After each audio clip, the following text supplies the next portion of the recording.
change. Okay, Robin, should we go ahead and get started? Um, yeah, if you wouldn't mind, everyone who's in attendance, could you just briefly say what your name is and then, whether or not you're working for the subcontractor, consulting, part of the grantees team, or the regional board? Yeah, this is Paul Dotson with the regional board. Hi, Paul. Hi there. Ishmael Hernandez, City of Dinuba. Okay. Chad Wegley, Kingsford Reach GSA. Okay, we can barely hear you, Chad, but we know you're there. And then what I wanted to do is just let you know that my name is Sarah Raker, and I'm with Formation, and I am the new project manager for this project. And let's see, Trilby, do you want to introduce yourself and David and Albert? Yes, I'm Trilby Barton, and I'm the public outreach coordinator for this project. And here we have Hi, David. David Real, and he will be doing the groundwater sampling for us today. And then we have Steve Barron. City Dinuba. And Juan Medina, also with the city of Dinuba. And we have our property owner, but he's gonna stay out of the picture. Okay. But he says hello from over there. Okay, great. So. Perfect, thank you. So Trilby, shall I give just a brief introduction of the project? Yeah, I think that would be great, and then we can get into the rest of the agenda. Okay. So just a reminder, the project, the Dinuba Wellfield RIFS project, the purpose is to conduct a remedial investigation and a feasibility study to evaluate and develop the alternatives for the cleanup and prevention of nitrate, DBCP, and TCP groundwater contamination that's in the southwestern portion of the Kings groundwater subbasin. We have completed all the field work that was described in the RIFS work plan, with the exception of the 2 wells that we'll sample today. And the reason we're doing a virtual site visit for y'all is it's part of the grant agreement, and under COVID, the state was not able to attend directly, so here we are all together, and that this is a recording that will be available on the project website. If you have any questions, you can go ahead and chat me. I will transfer those questions to Trilby, because she's going to be walking around filming. And then now let's have a look at the 2 figures that we prepared, just so people can orient themselves. This is old school, y'all. You guys, if you could go to figure 1, which is on top. Okay. So, all right. So the blue boundary is the city limits. We have all the wells that are part of this program labeled. And I just want to point out, again, we've completed all the sampling for those wells. Now we have 2 private wells that are in the yellow box at the bottom left. And we're actually starting with well number 2, just a little bit over. Yeah, so we're starting with well number 2, which is just south of the wastewater reclamation facility. So if you go up a little bit more, yeah, now you can see the wastewater reclamation facility and the Ridge Creek Golf Course. Okay. Excellent map. Thank you. Yes, and I can forward these figures to you after the meeting. Okay, now, pardon me? Oh, that would be perfect. Thank you. Okay. And then if we go to look at figure 2, you can see these are groundwater elevation contours that we borrowed from the GSA. And so this is showing you the direction of groundwater flow to the southwest. And you can see the pink diamonds, D1 and D2, are essentially down gradient of the project site. So this will be valuable information to incorporate into the RI. All right. Any questions so far? Okay, then I'm going to pass it back to you, Trilby, and David can do our health and safety moment. All right. Here's David. So, luckily, it's a pretty straightforward field site. We're in the backyard of the Denver Foundry, who allowed us to sample the well. No major heavy equipment will be a concern for us, so no hearing hazards. The weather's all right, not crazy. Well, it's not sunny at all, cloudy, but everybody's dressed appropriately, which is good. Only major hazards I would see is tripping hazards. I'm not particularly familiar with this site. I imagine the rest of us on the field aren't.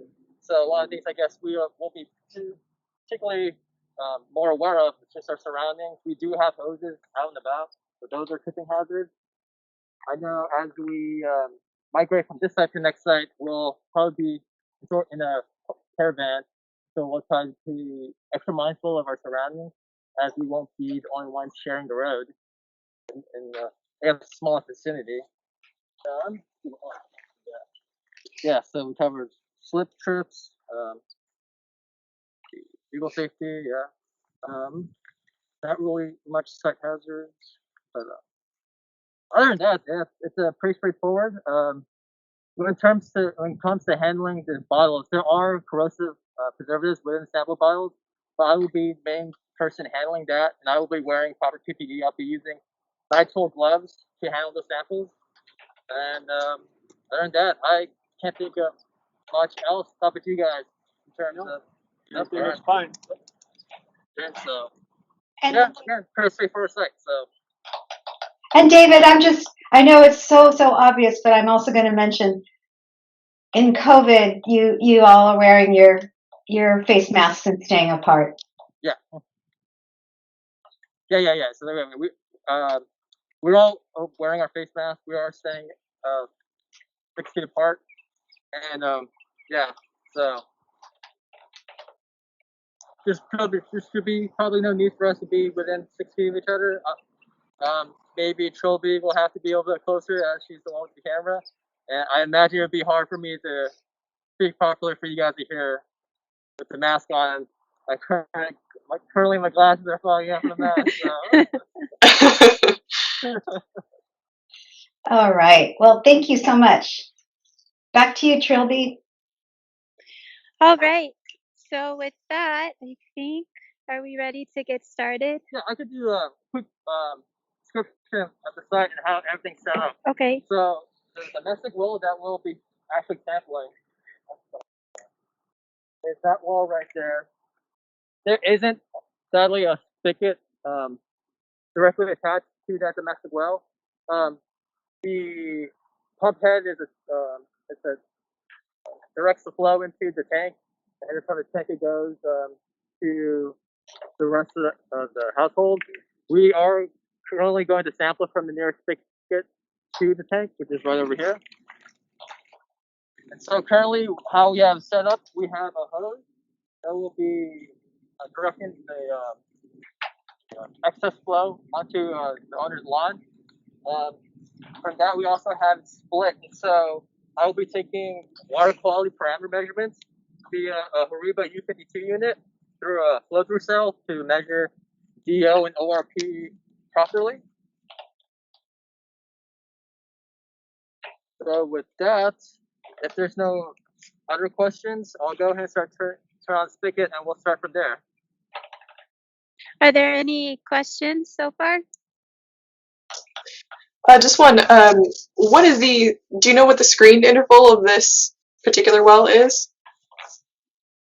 Yes, that's a good point. I can provide that. The well is 300 feet deep. It was installed in 2015. The pump is at 200 feet, and the approximate depth to water is about 70 feet. Screen interval. I don't have that.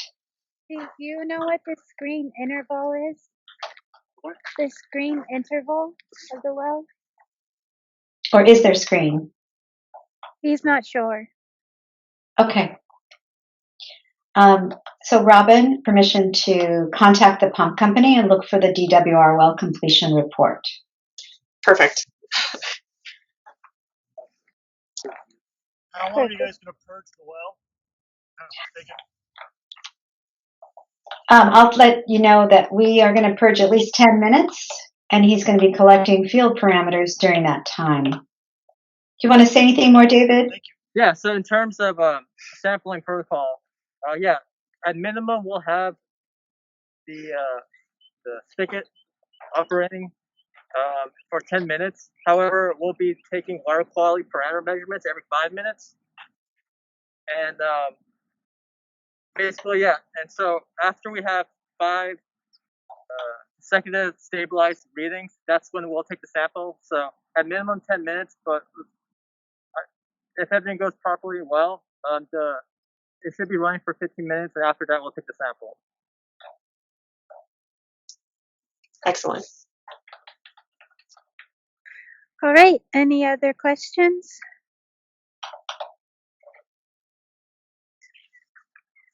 All right. Let's get started on it then.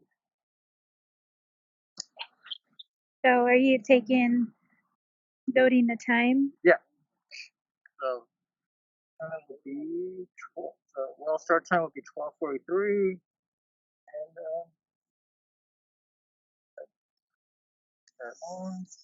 So he noted the well start time will be 12:43, and he's turning the water on.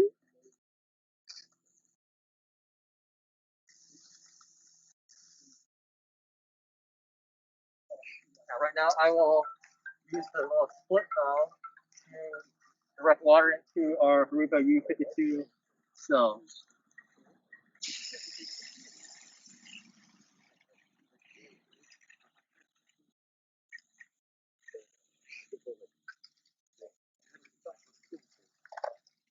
So you're directing water into this Yeah. right here? That flow through cell. And David, is the spigot wide open? Yeah. It's open full. Open to full.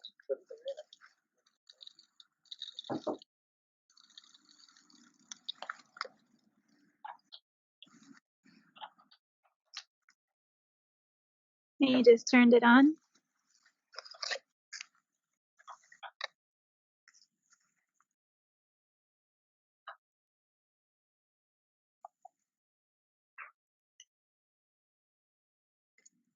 So what are you looking for right now?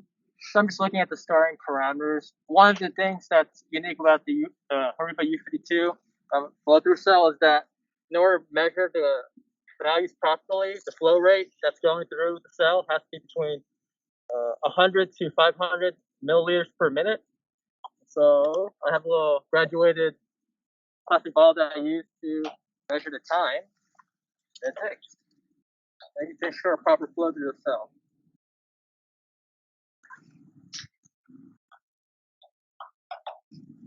And the parameters are?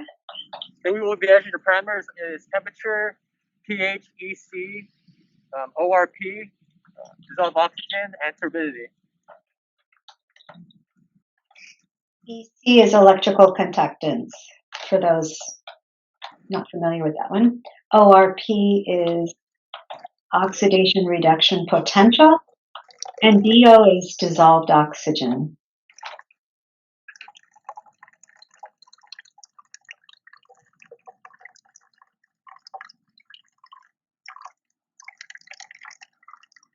So he's just discharging water into the little bottle, and then he can use the probe to measure those parameters.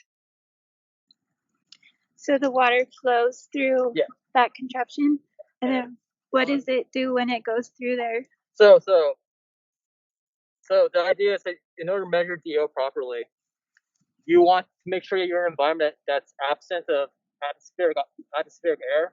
That's why you have to flow through, so everything's sealed up. And if you have a very high flow, especially going through such a small orifice, it'll make the water turbulent. It's actually going a little too fast.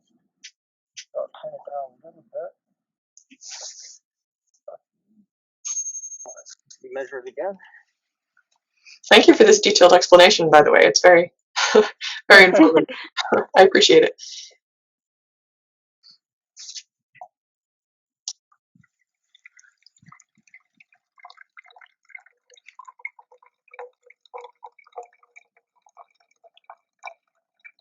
And he's got a timer running on his phone, so you can time it.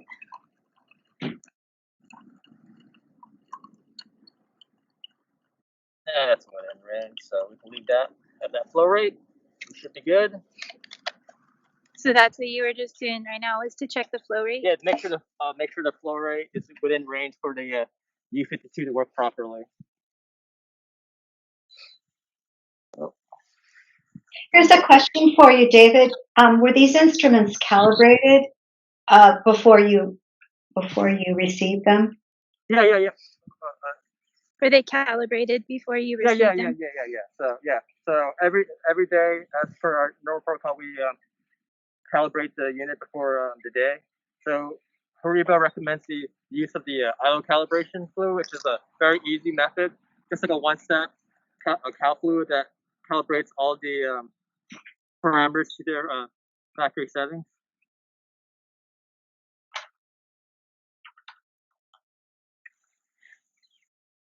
So it's been 5 minutes. It's 12:48, so I'll take the first reading.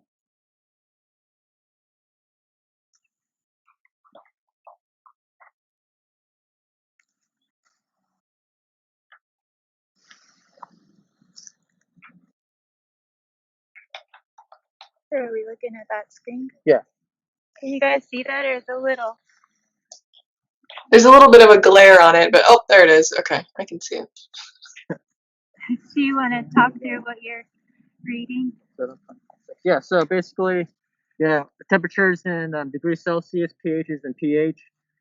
We also have pH measured in millivolts, ORP, oxidation reduction potential, in millivolts, 242, EC measured in microsiemens per centimeter, turbidity in NTU, dissolved oxygen in milligrams per liter, which will all be recording, and yeah.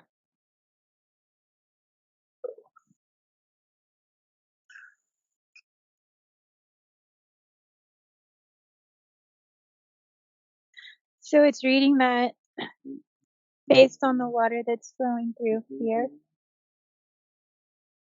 right? Yeah. So yeah, it's measuring from there. Okay. Sensors are in that flow through the cell.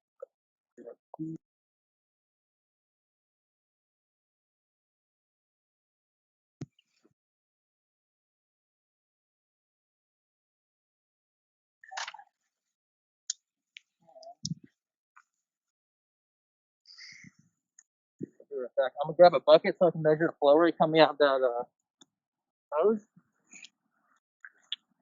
Well, and while he's doing that, I'll follow over and show you guys a close-up of the well, if you'd like. Oh, that would be excellent. Thank you.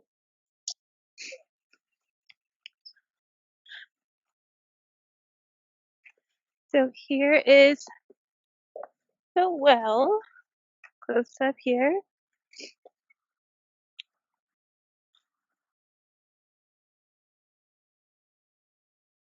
Do a little walk around.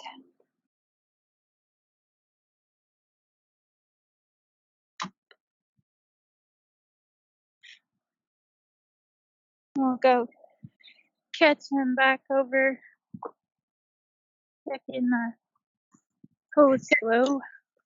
Just for reference here, this well is used for irrigation. This owner is hooked up to city water for potable use. Oh, wrong. Am I right? Am I wrong? Wrong. Sorry. Let me go back to that. Yeah, he uses his water for non-potable use inside and for irrigation. He's not hooked up to city water. He has bottled water in the house.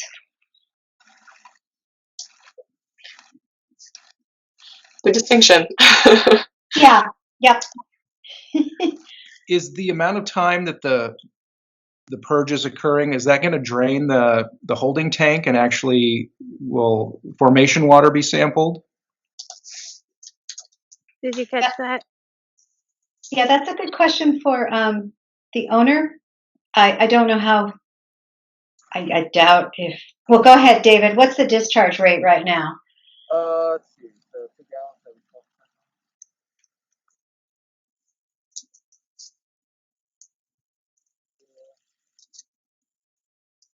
That was about 10 gallons per minute. So yeah. So basically, how this domestic well looks like it appears to be set up is that once enough water pressure has dropped from the tank, that's when the pump will turn on. As of right now, see that it did turn on. I did hear it kind of click when I was over did there. it? Okay. Yeah, but I don't know if that was it turning on.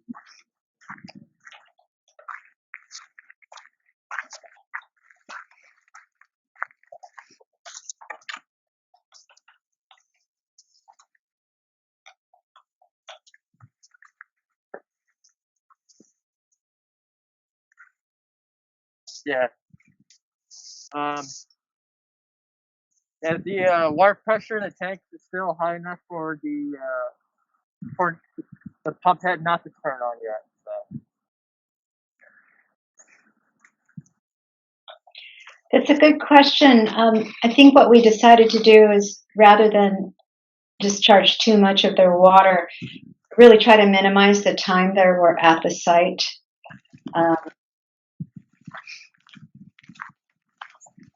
That way, we're getting the best view given the circumstances, or the best results given the circumstances. Okay. What do you happen to know what the? I heard that it's a pressurized tank. Is it just atmosphere pressure, or is it actually pressurized above the atmosphere? Not quite 100% sure how it works. So the way I'm familiar with domestic wells is that so maybe you guys can help me explain. So the water pressure in the tank is what activates the pump head, correct? If the water pressure drops, that's when it tells the pump head to turn on. And so the question was, is it atmospheric pressure that dictates when the well head turns on? Water pressure. Water pressure, yeah. Yeah. And is there a particular 40 pounds? Usually set at 40 pounds. 40 pounds of water pressure? Okay. 40, they'll kick it up to about 60, roughly about 60 pounds. Okay, so 40 pounds. Yeah, you keep it between 40 and 60 pounds. Okay, gotcha. Gotcha. So between 40 and 60 pounds of pressure in the tank. If it drops below 40, then the pump head turns on to restore the pressure to the tank. What's Okay. the gauge right now? Say that again. What's the pressure gauge reading right now? There's the gauge actually on it. I have to go take a reading, so you can. Oh, Steve's gonna go check it. Oh, we got a little sunshine coming out. See if I can get it without the glare.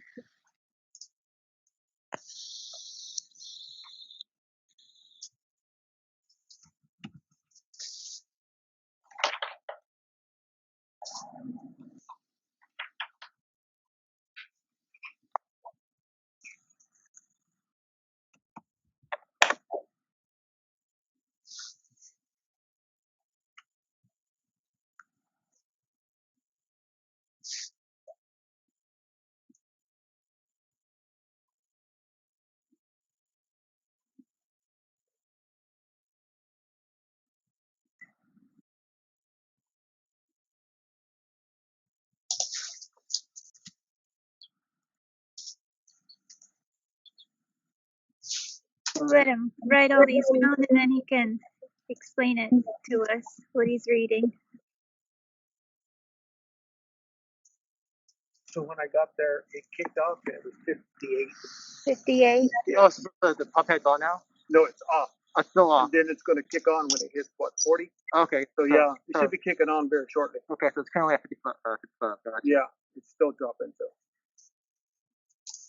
Now it's at 48, he said. yeah, So I've taken the second readings for water quality. We have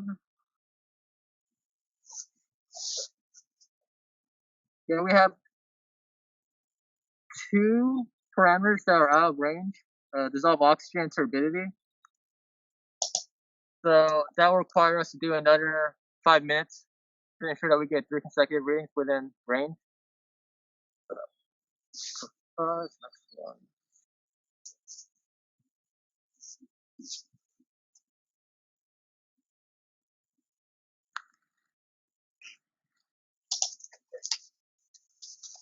Have the numbers like changed at all in the categories or? Another one in range.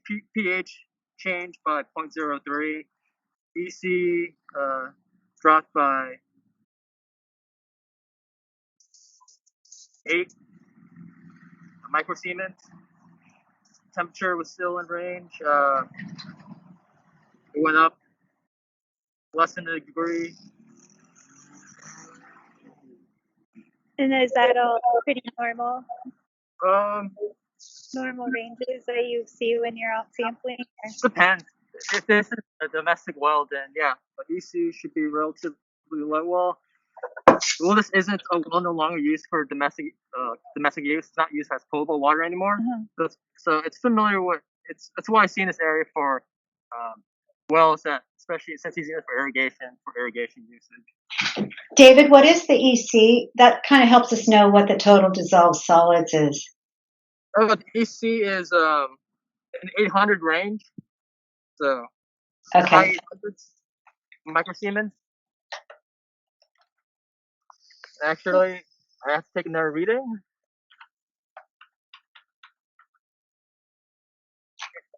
Okay, and Steve just let me know that the well has turned on right now.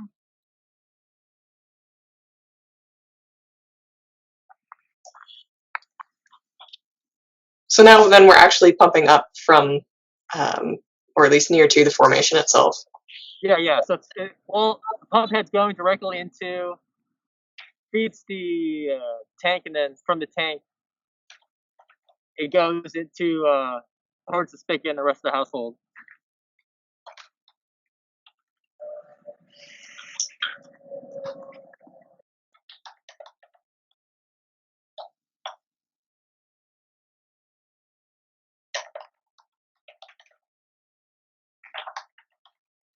I'm trying to get a good angle where you guys can see it.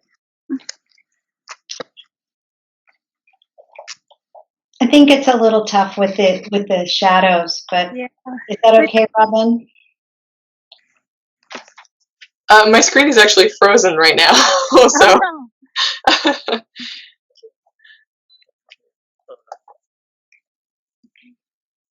But hopefully it's something on my end rather than everyone else's, so then it will be recorded and I can look at it later. Yeah, I think the field data sheet will be the most important part. yeah, and he's got that here. I guess we'll see that in the RI report.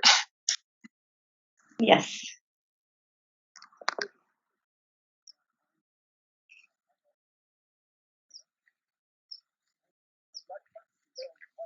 Does anybody else have any questions?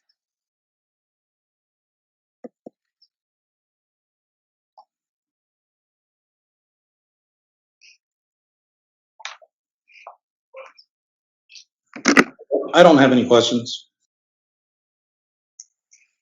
Yeah, I don't either. Thanks.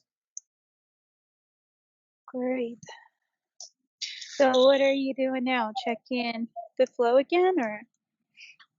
So this is the common issue I've had. So all the parameters are pretty much within range except for DO and turbidity.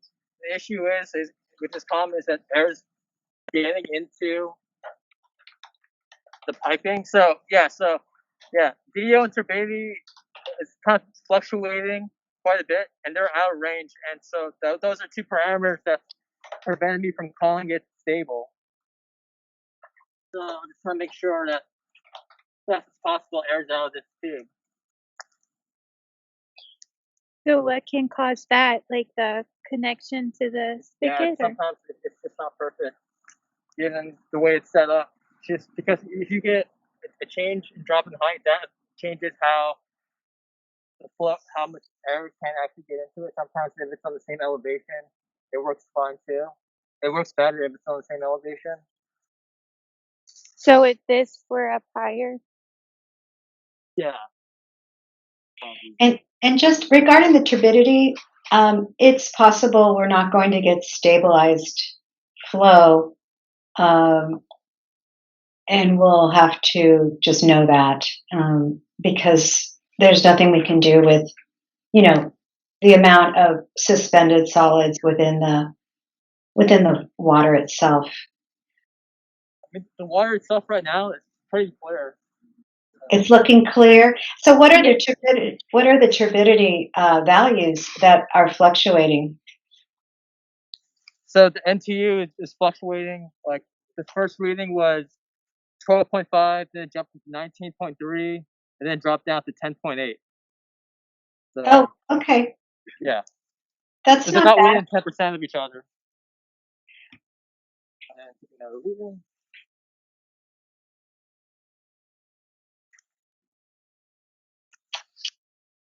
It's relatively low, and that's good.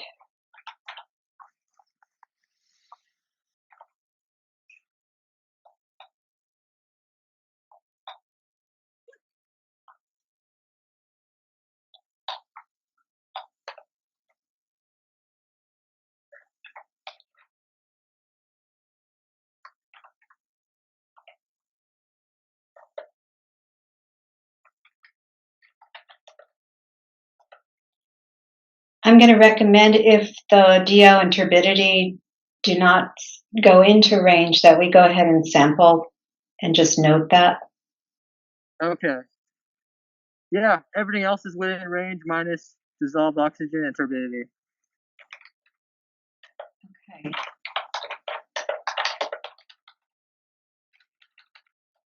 So, do you want me to go ahead and sample, or should I continue purging? I recommend you sample. Okay. All right.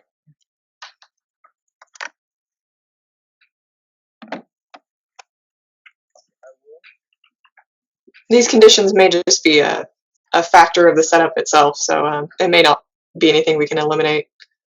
That's what I was thinking, yeah. And as long as the other key ones, temperature, pH, EC, are in good shape, then I'm feeling good about it as being representative.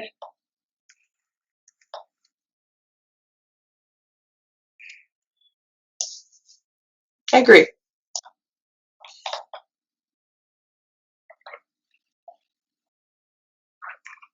So now what are you up to? Remove the hose so it's easier for me to sample.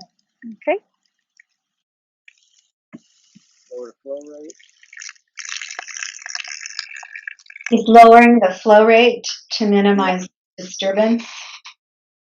Yeah, and makes it easier to sample.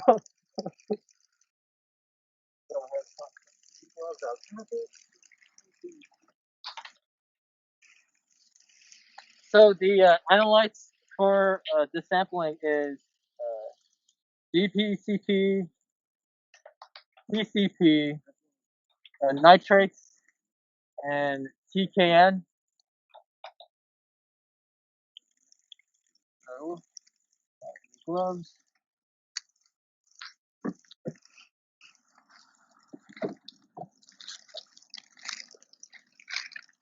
So will there be like a sample kit for each one? Yeah. So basically, the lab just sends us a bunch of bottles to save time, because I'm pretty sure you guys don't want to sit there and watch me label bottles, because it takes a minute. So everything I already set up everything in the office. Everything's labeled. I just got to know the time. Yeah. Very efficient.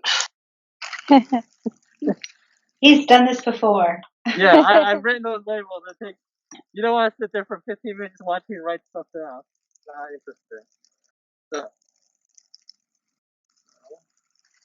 While he's doing that, I'm just going to remind you we're doing DBCP with EPA method 504.1. We're going to analyze 123 TCP by SRL 524M, nitrate as nitrogen by US EPA method 353.2, and total Haldol nitrogen by EPA method 351.2.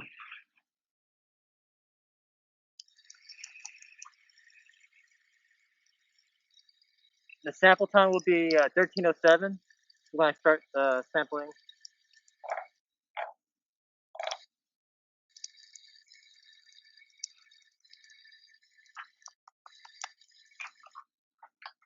So what do you look for when you do that? Just to So make when sure. showing the bolus, you want to make sure that there's no, you want to minimize the amount of air in it because some so VOCs tend to be more volatile. They tend to escape. So when you have an air pocket in the bottle, those VOCs will be captured in that air pocket, and then when they take the sample and they tap from the top, all that air, VOCs in gas form kind of escape, and it changes the results, cascades them in an incorrect manner. So that one was for the DBCP? Yeah, this one's for DBCP.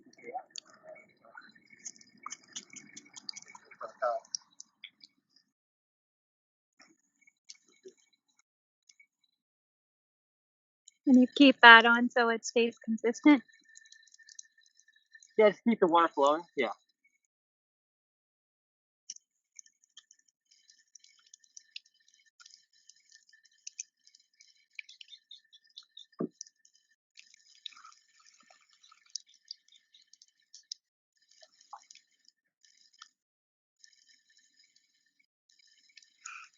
Any other questions that have come to mind? Well, perhaps just for reference, Sarah, you could briefly tell us what you found so far in the nearby area as groundwater samples that have been taken. That would be great, but I really can't tell you. I apologize. We're still in the process of validating the data, and I have not run any sample tables yet. Let's see. Yeah. Well, what about historical data in the area? I don't know that personally. Let's see. Let's see if we can put somebody else on the spot. How about Chad or Ishmael?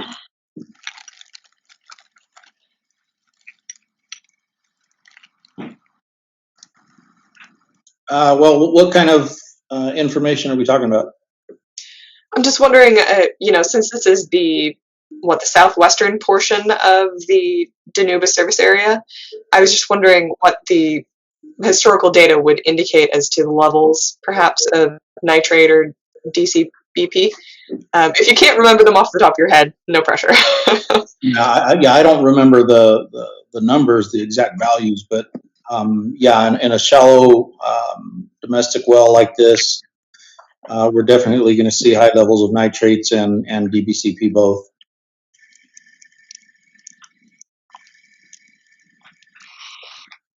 Okay, good to know. And what are these samples? So this is the VOAs for TCP, preservatives, HCl. And sample time is? Prevent the confusion for the lab. It's going to be the same. It's all to be the Yeah, same? it's gonna be 1307. Okay. So you don't have to split up what time for each one? Usually, from my understanding, sample time to When you start it? yeah. Well, that's a habit, and it's just so that the more information you provide the lab for each sample, easier for them to keep track of everything. Mm-hmm.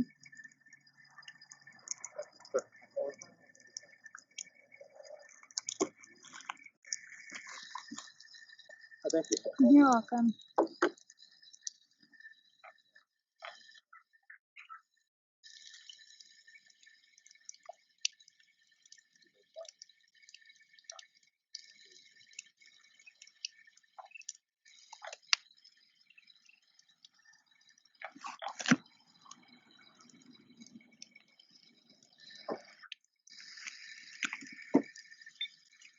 Robin, I'm looking at the Kings Basin IRWMP, and they do have nitrate maps, but they're really not. They're not the same scale that we're interested in. So Dinuba has, for example, 4 locations where, south of the town, south of the city, that exceed the MCL. But I'm afraid I don't have more details than that. I think I remember the map you're talking about. It was a lot larger than the Dinuba, the city of Dinuba. Exactly. Yep.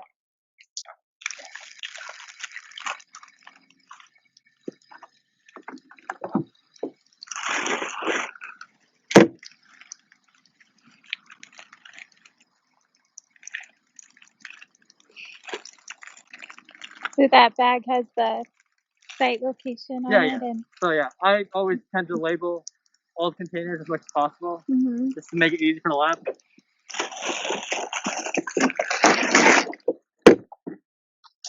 Oh, certainly. I've been in a lab where I've looked at a sample and it wasn't labeled, or it wasn't labeled clearly, and I didn't know what to do with it. Yeah. Do I throw it away? Do I sample it anyway? Yeah. Robin, which laboratory did you work? Well, it was earlier in my academic career. I had the chance to do some actual, it was geochronological data, and so it was more geologic than water related, but we still dealt with multiple different kinds of chemicals. Yeah.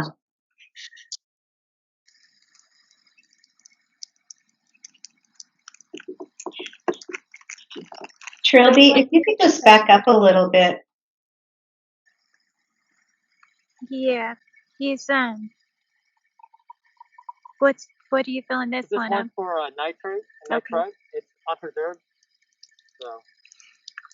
So it's just a straight sample bottle Yeah, without anything in it. Yeah.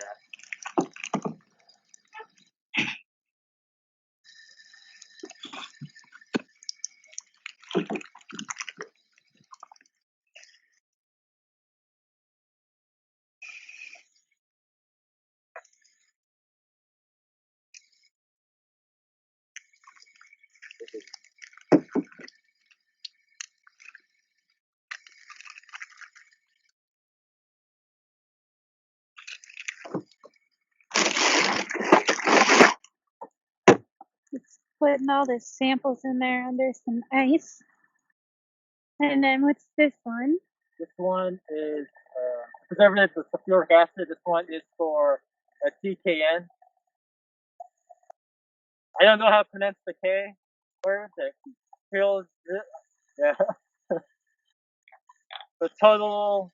It's a ketol or something, isn't it? Keldol? Keldol with, is it an L or an I in there? Actually, there's a K and a J and an E and an L. All of them. The whole alphabet.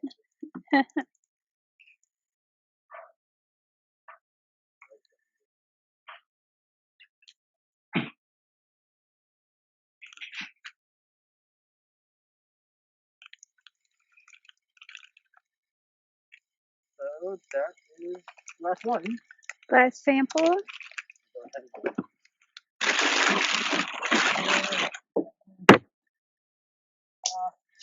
Would you mind saying the abbreviation for that chemical again, Sarah? TKN. TKN. Okay. Total Keldol nitrogen. Interesting. Never heard of that one before.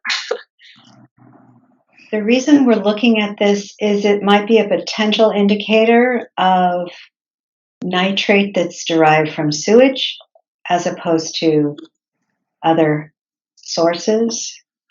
So it's a way to differentiate between the two different sources of nitrate. Yeah, potentially.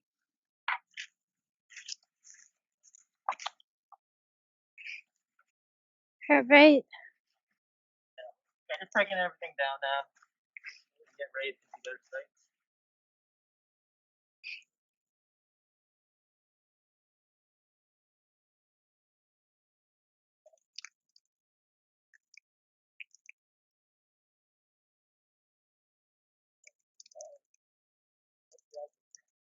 So you drain all the water out of it? Yeah, well, yeah. You don't. Just better habits. Just make sure that your case isn't full of water. Mm-hmm. That makes sense.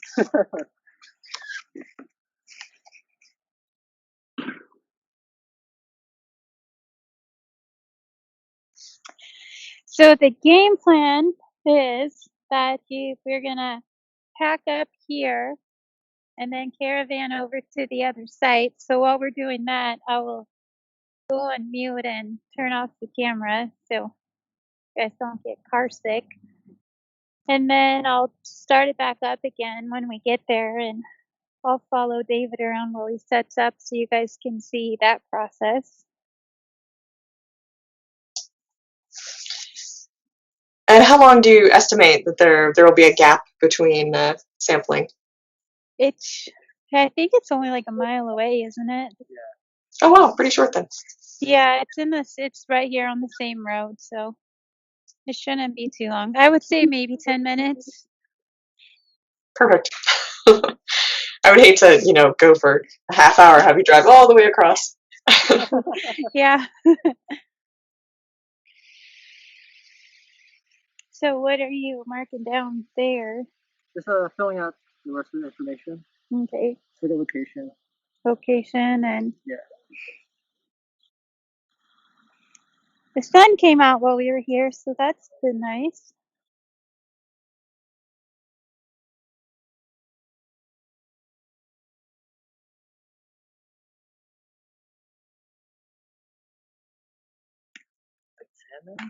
Pack everything up now. All right.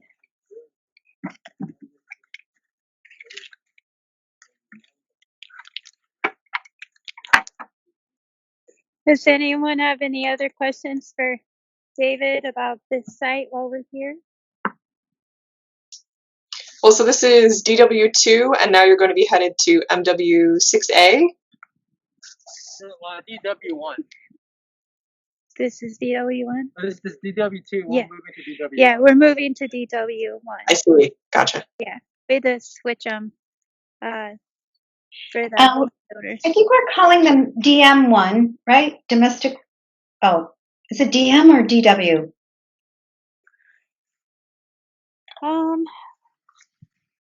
Let's ask David because he's the one that's putting it on the chain of custody. It looks like DW on the map. Yeah. So the well ID is DW, but for the well ID is DW, but for the site ID we're going with DM. So Okay. So we just finished DW2, and now we're going to DW1. Yes. Got it.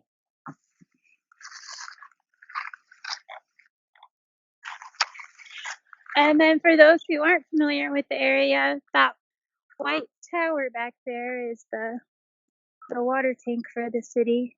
So you can see that in the distance. And is that to the north or? Yes, northeast. Yes. I see. So there's north and then northeast. So Trilby, I'm wondering if we should stop the video till you get to the other site. Yeah, we can do that.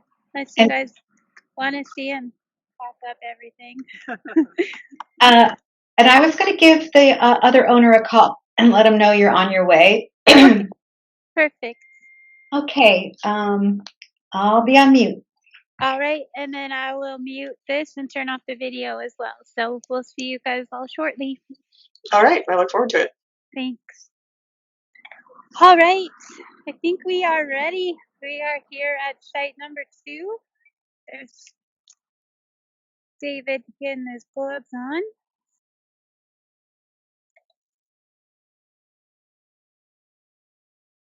Can everybody hear us and see us okay? Yeah. I can see you, hear you just fine. Great.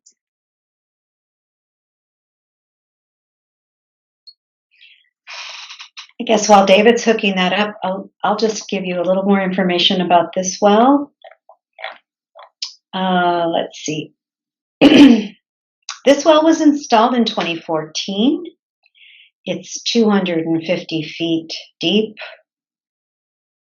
Has a submersible pump installed at 140 feet. The depth to water is about the same as the last one at 69 feet. And in this case, the well is used for irrigation, and the owner is hooked up to city water for potable use. My understanding is that when you're looking at the wellhead, So this is the tank, and then that is the old well there. And then the well is over in the corner in front of, I'll take you over there. but the actual, it's my understanding they're pumping the water from the well that she's walking to all the way back to that pressure tank. Yes. And that's where the spigots are that they'll use. Okay, I see. Yep. So here is the new well. And then they have the other well capped off the old well at that tank. So this is here, and then there's the golf course right there.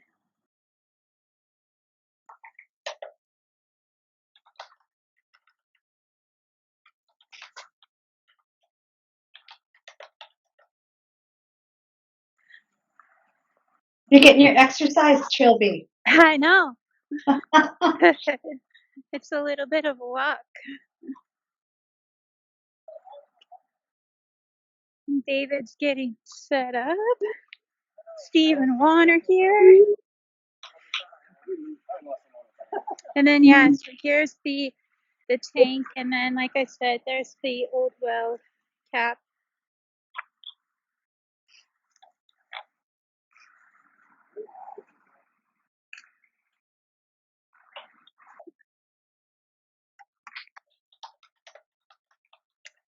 So David is setting up his hoses.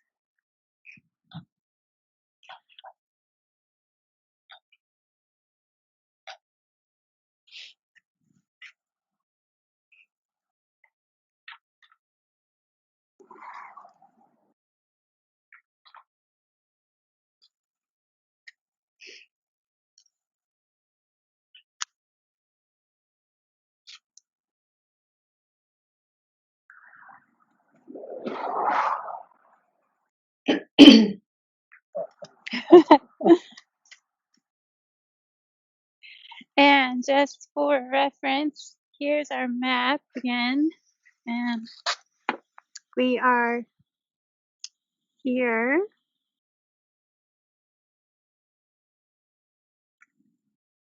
So if you back out a little bit, you can see where the golf course is just on the other side. You could lift up and The golf course is to the north then, not to the west. Yeah, directly to the north. So that's the golf course straight ahead there.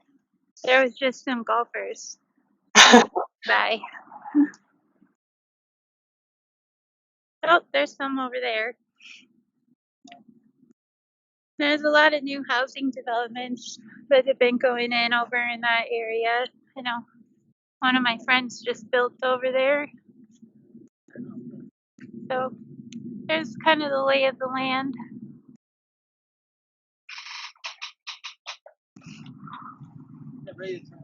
You're ready to turn on? All right, David said we're ready to turn on.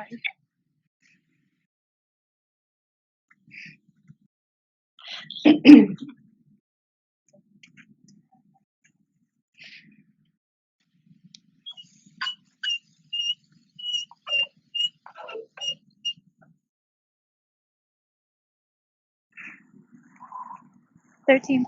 you said? 1346. Oh yeah. Oh. Pump. I mean, on the spigot. All right. So then the setup of this particular well and the tanks, the holding tanks, is remarkably similar to the previous one then. Well, David, David, is the setup of this well is pretty similar to the last one? Yeah. Except for the pump head is actually located about approximately 150 feet away Which I from did, the actual storage tank. But yeah, it's all piped directly to the tank. and I did take him over and show him that. Oh, okay, cool. Yep. and then David, sorry, you only have one discharge, it looks like, from the spigot, and then you've got a split coming off of that. Yeah. So I have a hose. So I was fortunate at the last site that they had a splitter. So I bring my own splitter just in case, so that way I have a way to split the main flow and then redirect some flow towards the Hariba. So,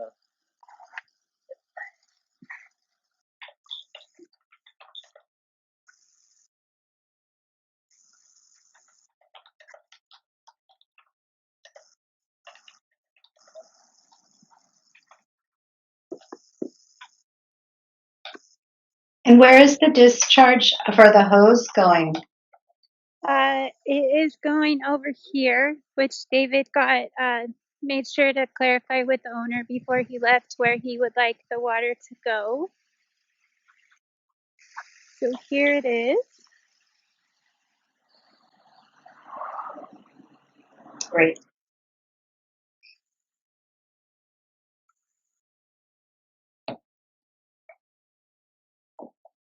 So are you? so right now I'm just making sure that the flow rate is in appropriate range for the flow through cell.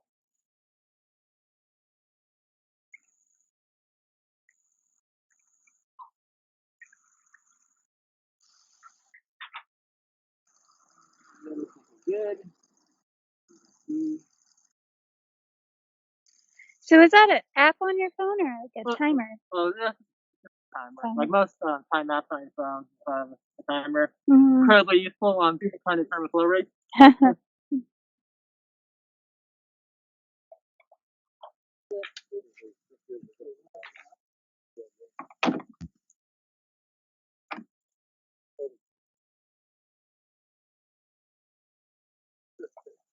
So it's not. Is it time to read yet or Not no? yet. So yeah, another 2 minutes.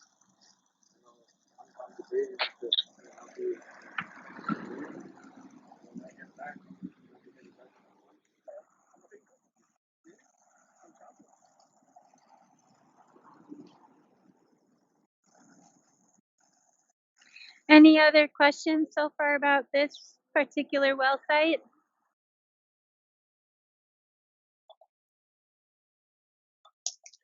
Not unless there's anything significantly different between the two. So I think I'm all right.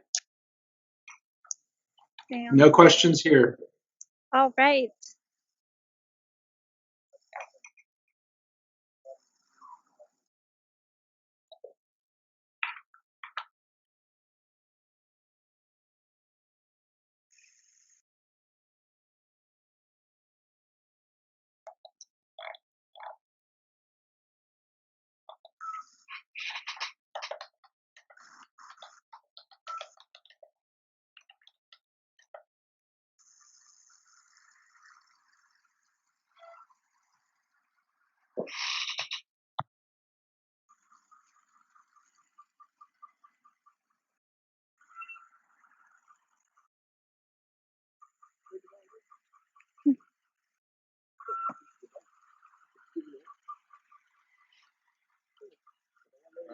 Just 5 minutes. I'm taking the first reading.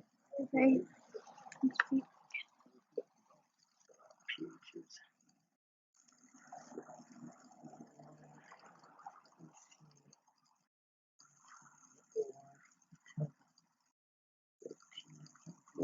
significantly colder. It's colder. Yeah, colder than the last place. 7 degrees.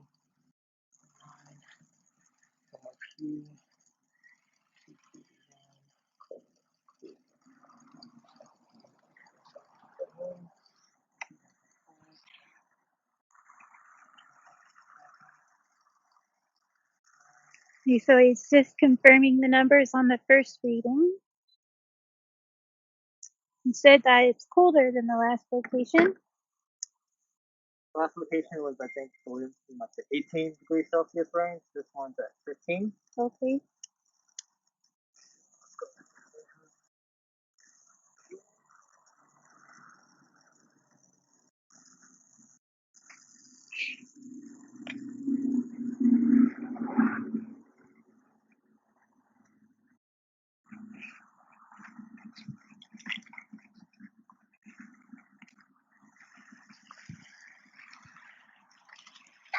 And this is check-in flow again, correct?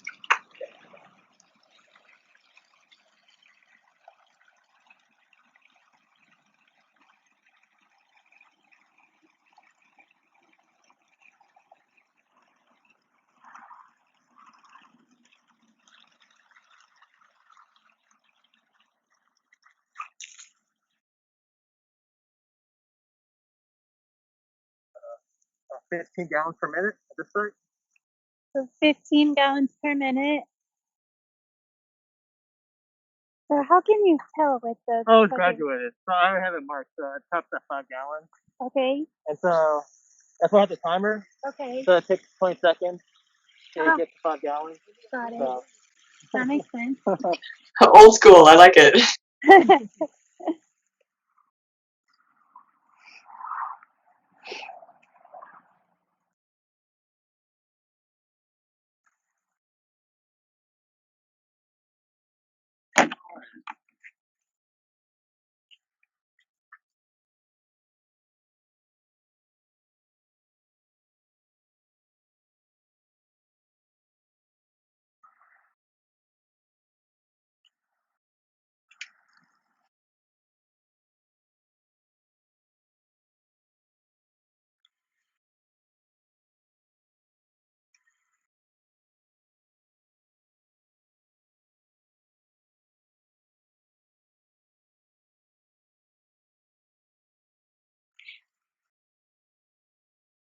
We're getting close to the second reading.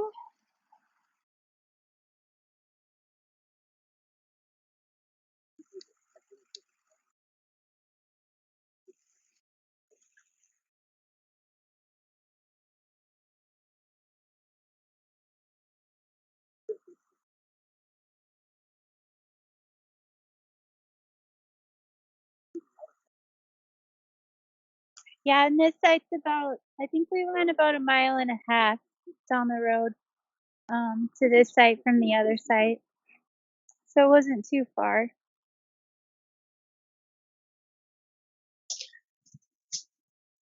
Yeah, judging by the scale of the map, I thought it was much farther away than that, but Yeah. Maybe 2 miles tops, but it wasn't very far. So now he's taking the second reading. Try and get in there so you guys can see.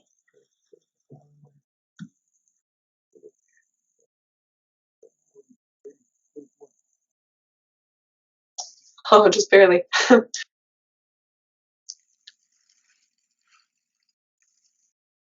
yeah, So so in this particular reading, temperature is actually out of range from the previous one.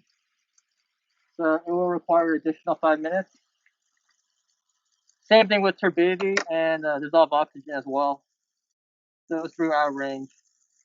But not, more concerning with the temperature. but the other two, that's the similar. pH and ECU are within range. But the turbidity, and that was one that was a little bit off at the last site too, right? The turbidity is kind of weird. So any questions on that? So then temperature would be a concern because potentially you would have less dissolved in the water.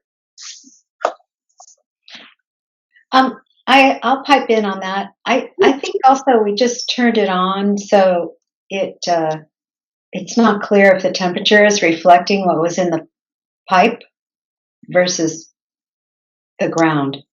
I There's a see. hun- The there's pipes a run hundred. from the well to here, and so Yeah, it's 180 The difference 180 feet. between the well and to the tank is a lot greater than compared to the other side. So that would have that could play into the temperature. Maybe.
So we're just waiting a little bit longer for that third reading.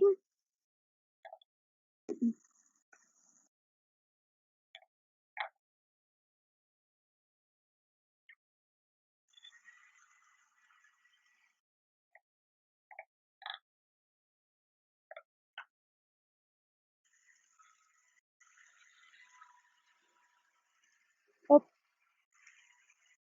sounds like it's kicking on.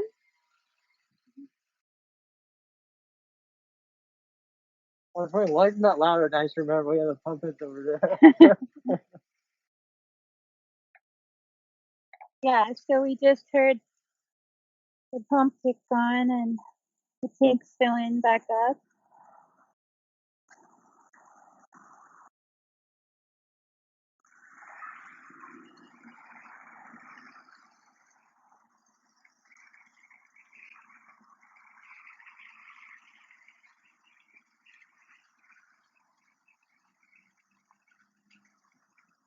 oh, I think I can hear it now.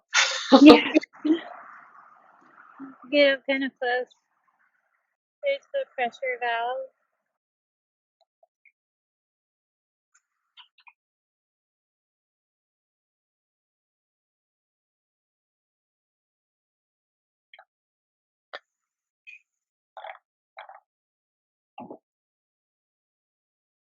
How are we looking? The beta keeps rising. Is that problematic? Well, the water's clear, so I feel like the summer isn't represented. It's just an issue with the tubing I'm currently having today. David, could you repeat which parameters are out of range? From the last two readings, it was temperature, DO, and turbidity. And I'm taking the next reading right now.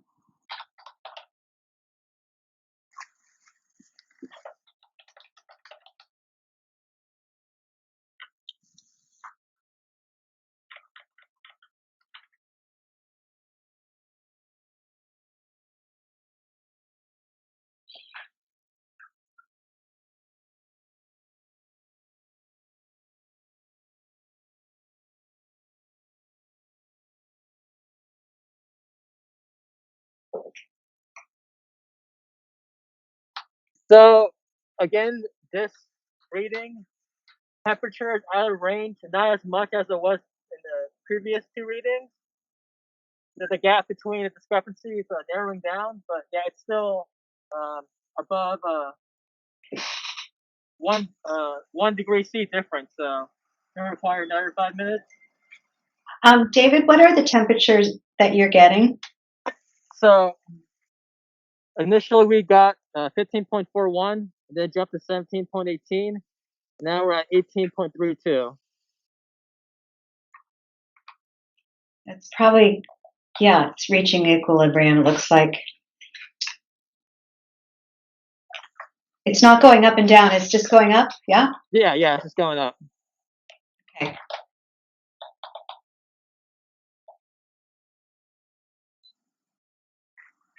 Robin, do you agree we should just continue till the fourth reading to see what the temperature is? Oh yeah, if it doesn't fluctuate wildly up the fourth reading, then yeah, I think you could take a sample at that point.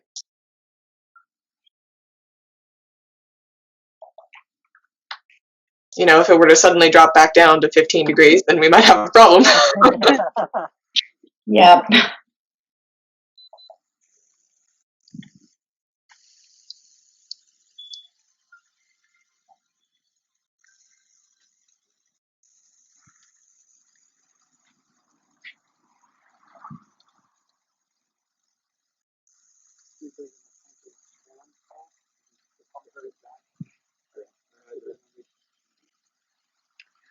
So what were you checking there? Just making sure the water is still clear. Okay. It is. Water is still clear. You never know what might happen.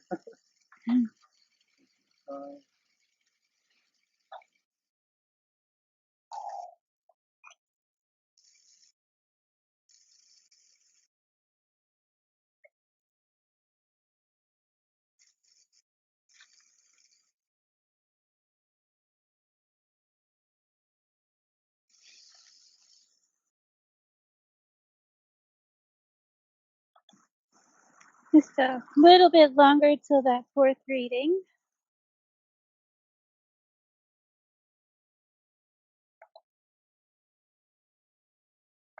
Suspenseful.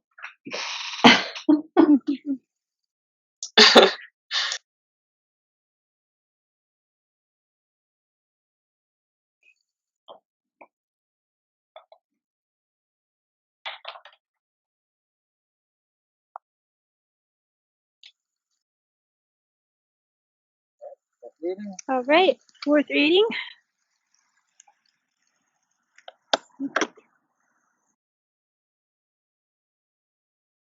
This is kind of hard with the flare, but at least I try.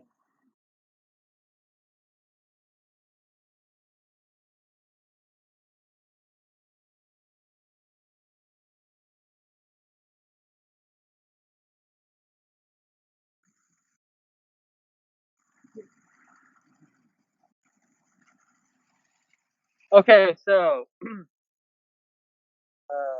pH and EC has been consecutive the last 3 readings. Temperature has only been consecutive the last 2, been within range the last 2 readings. Turbidity is in range. ORP is in range. DO is not within range. DO's not within range. DO's not within range. So I don't have 3 consecutive readings of temperature stabilized. So should I continue? I think you should continue to sample. What do you think, Robin? With sample or continue purging? Just sample. Okay. I didn't catch exactly what the temperature difference was this time. It's within range. So the previous reading was 18.32. The newest reading is 18.54. Ah, okay. Yeah, that's reasonably close. Yeah, that looks fairly consistent. Woo!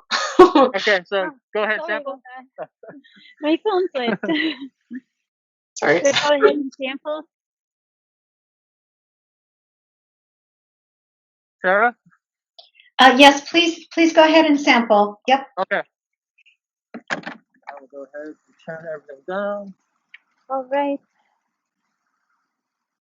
So it's shutting down the hose.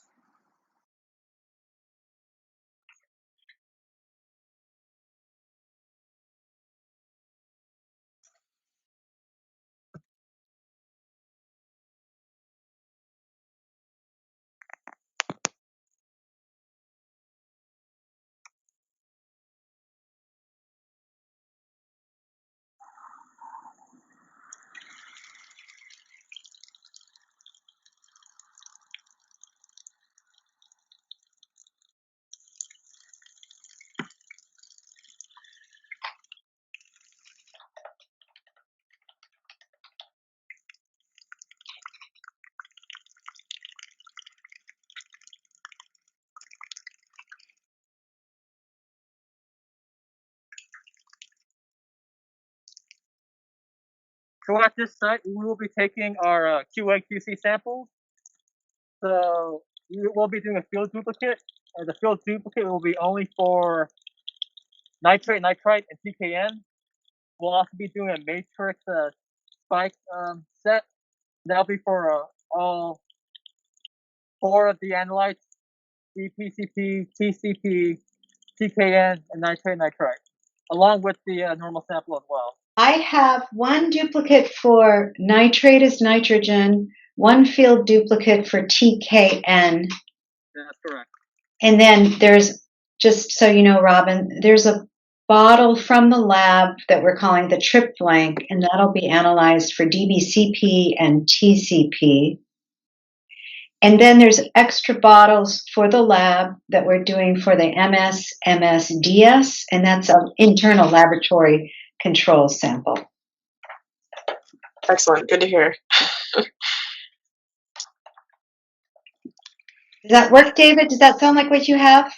Yes, yes. That's right. Okay, good. Of course, David and I looked at the COC together yesterday to confirm all of this, and he received the bottles last week, so we were ready.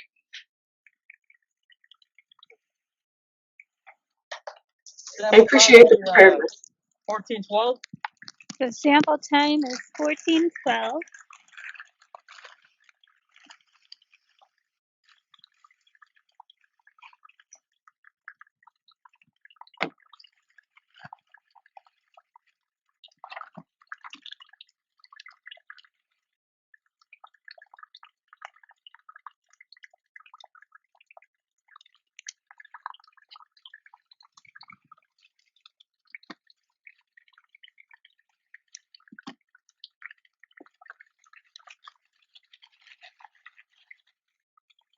So what's this one? This one is DBCP. Okay. So DBCP is what it's doing right now.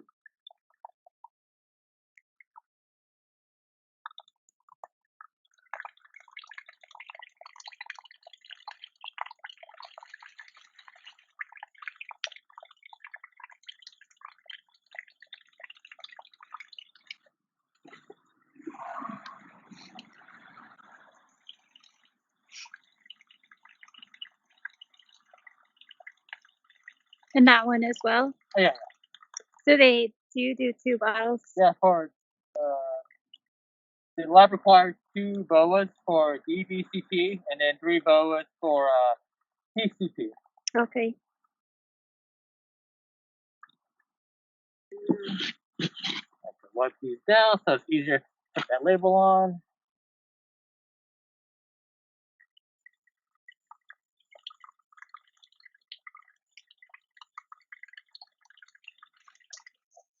I know this be very pedestrian to sort of narrate everything you're doing, but I appreciate it. It's going to go virtual. I just know it. I mean, viral.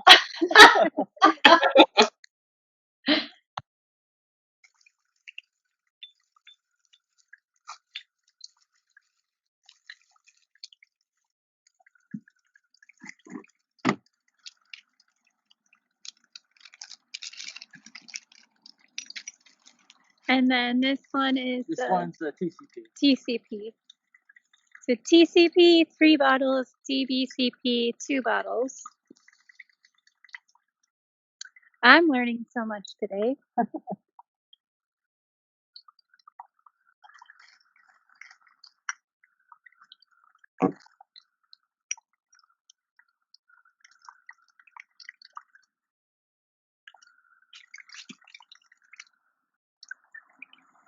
You've got that stick it on a steady stream. So the flow is the same for all of them.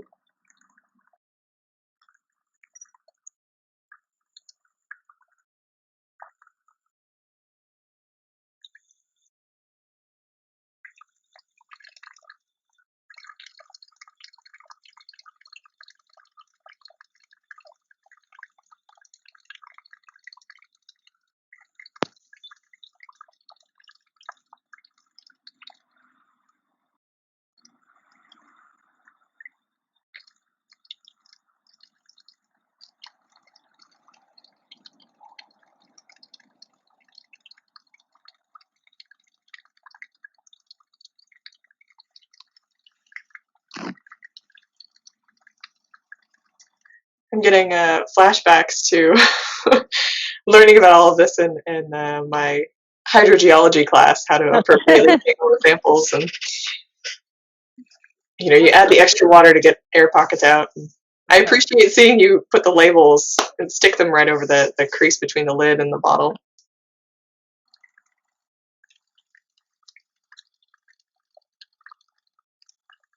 It is kind of funny that in college, they don't really tell you how to take samples, which is kind of important when it comes to, especially with geology and hydrology. But it's not hard to do. It's not hard to learn. I did really like that class. It was very hands-on.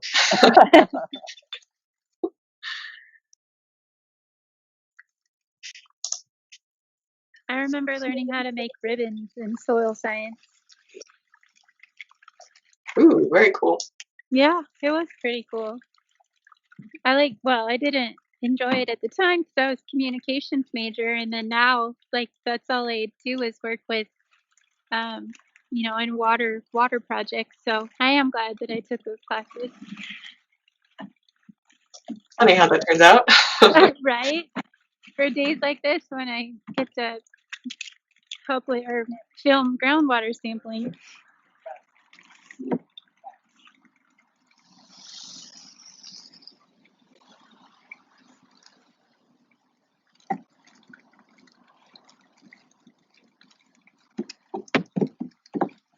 So what was the deciding factor between doing the QA/QC tests here versus at the other site?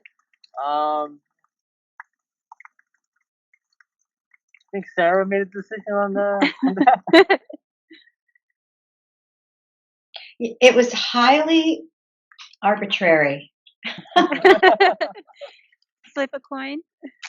Yeah, especially if there's only two. Yeah. Well, yeah.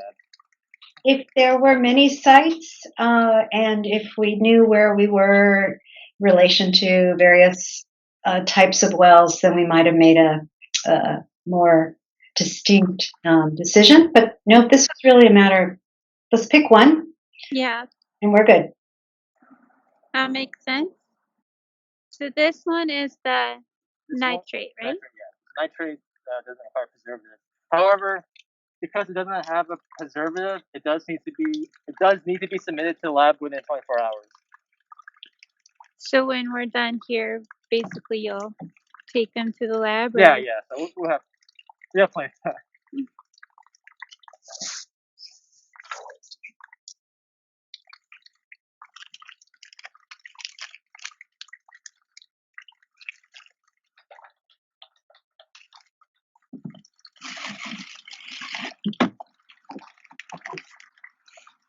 And then this is the TKN, right? That's correct. And there's preservatives in that bottle, or? Yeah. Sulfuric acid. Okay, that's right. You did mention that before.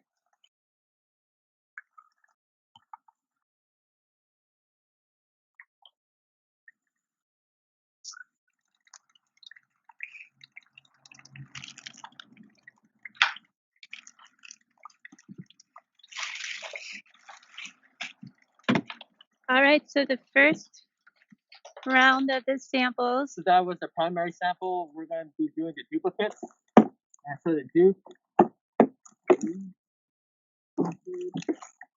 field dupe again is just for nitrate and TKN. Okay. And this is what you would call the QA/QC test? Yeah. Part of the QA/QC. So quality assurance, quality control.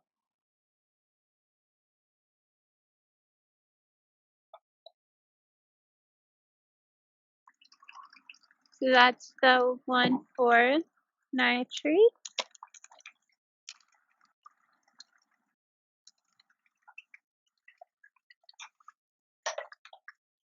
So because the QA and QC is labeled as a separate item on the COC, I'll put an updated time. I tend to, if it's all the same sample, different bottles, the same sample, I tend to keep the same sample time on the COC, just so it's easier for the lab to differentiate the samples. So I'll put the updated time for the field dupes, which is 1421.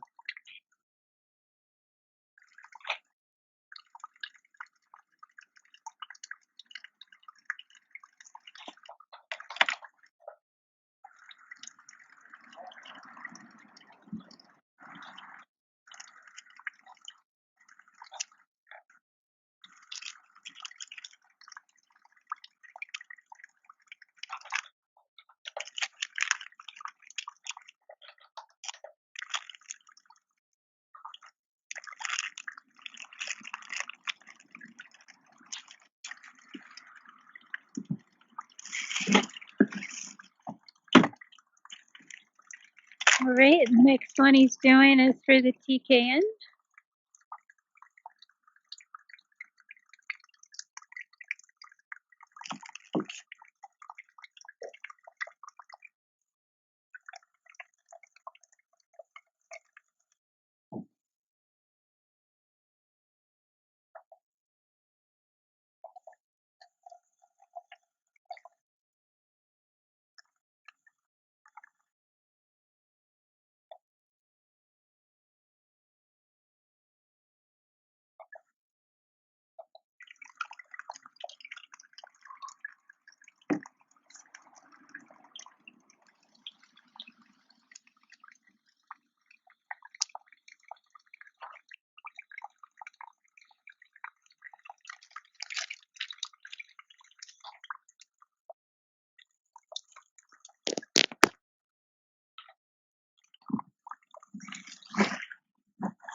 All right, now begin sampling the matrix spike set.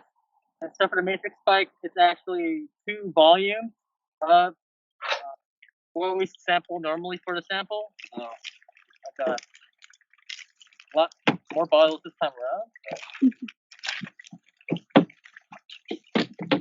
So can you explain the matrix spike? What the purpose of that is? So we've got the normal testing round and we've got the QA/QC, and then what information comes from the matrix spike?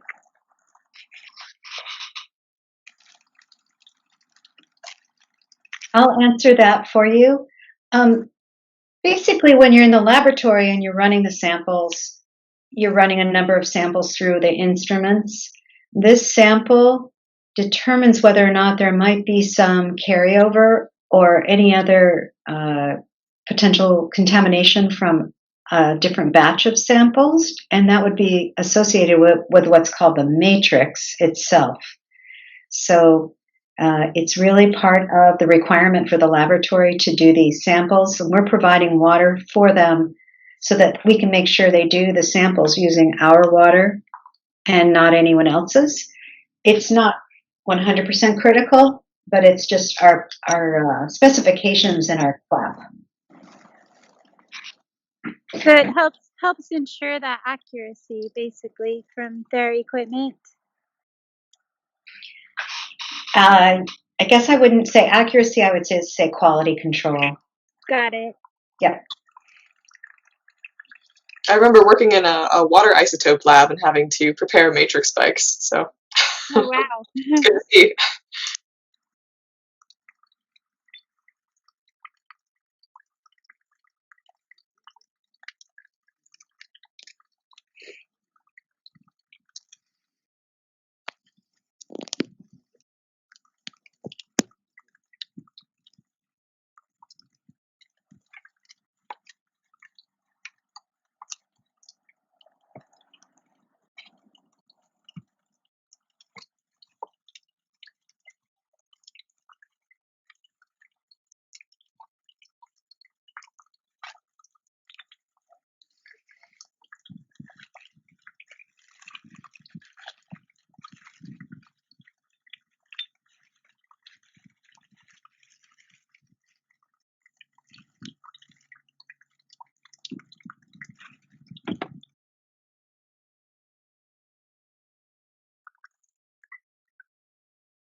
So 3 bottles is TCP, right? Yes.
All right, TCP is done.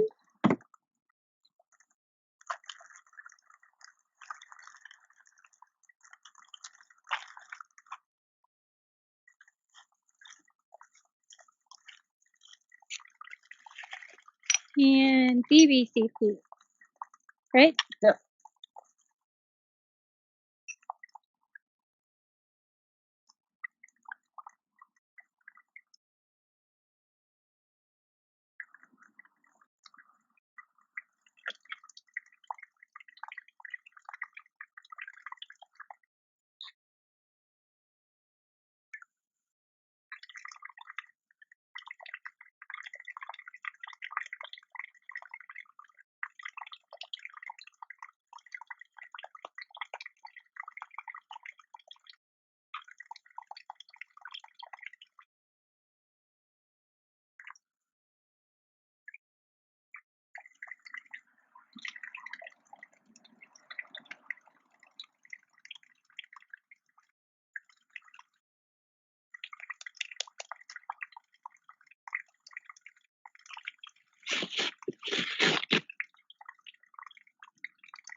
And the second round of the DBCP.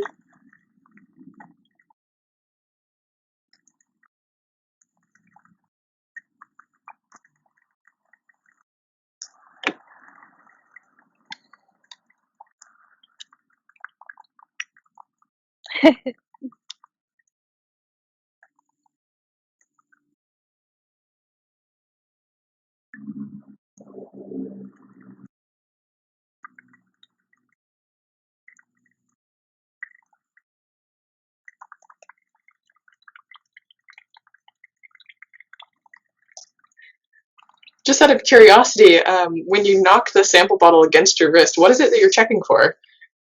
Oh, air bubble. Oh, okay. Making sure nothing breaks loose and runs around.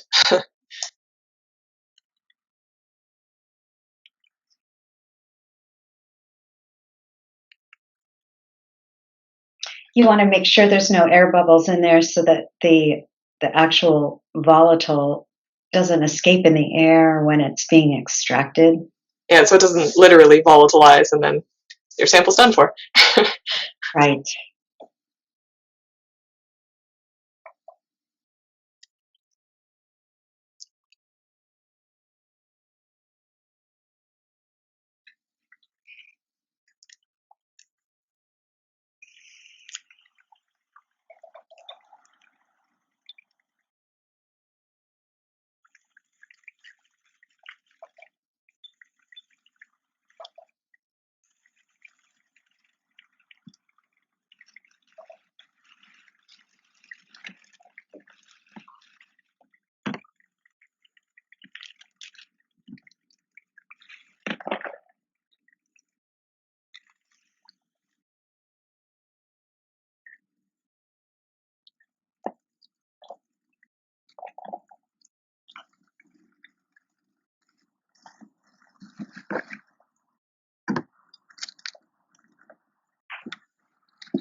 Now we have the nitrate and the TKN to do.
So now he's doing a matrix spike sample of the TKN.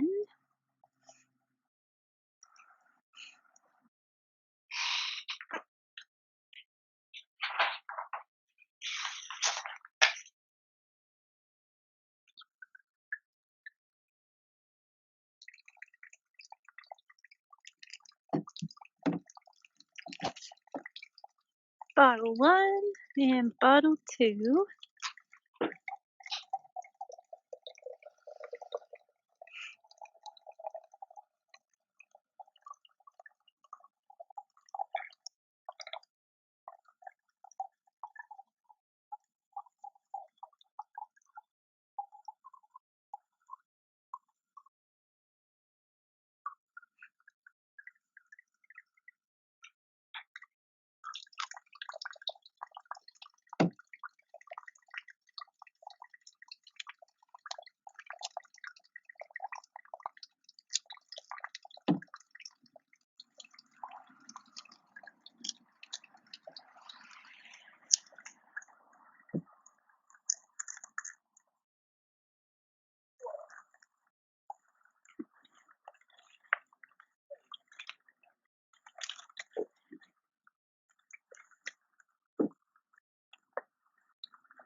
All right.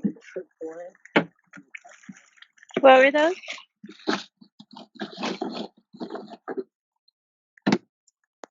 And that's that.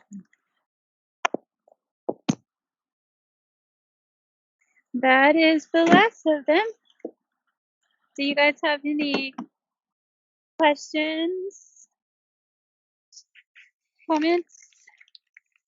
Well, I just make a comment that David, when he cleans up, he's going to head over to Apple Laboratories to drop off the samples, and we should get the results in 2 weeks. So today is the 4th. We should get the results February 18th. Exciting. Yes. Yes. Stay tuned. Well, I don't have any additional questions as of now. Just wanted to note that since we already have the agenda from you, then the only thing that we will need from the city is this video recording, and then this site visit should be satisfied. Perfect. Great. Well, Yeah, no once questions or comments here either.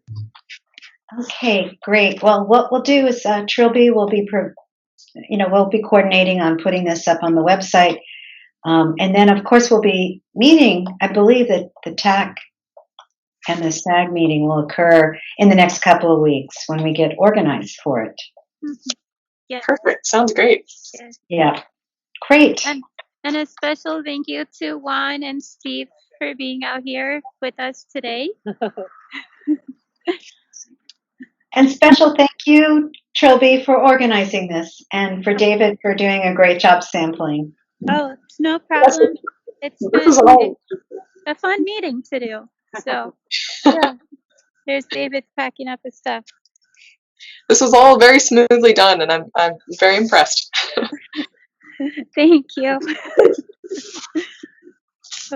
Okay, I'll be signing off at 2:40. All right, perfect. Thank you all so much for coming. Thank you. Thank Take you. care. You too. Bye. Bye.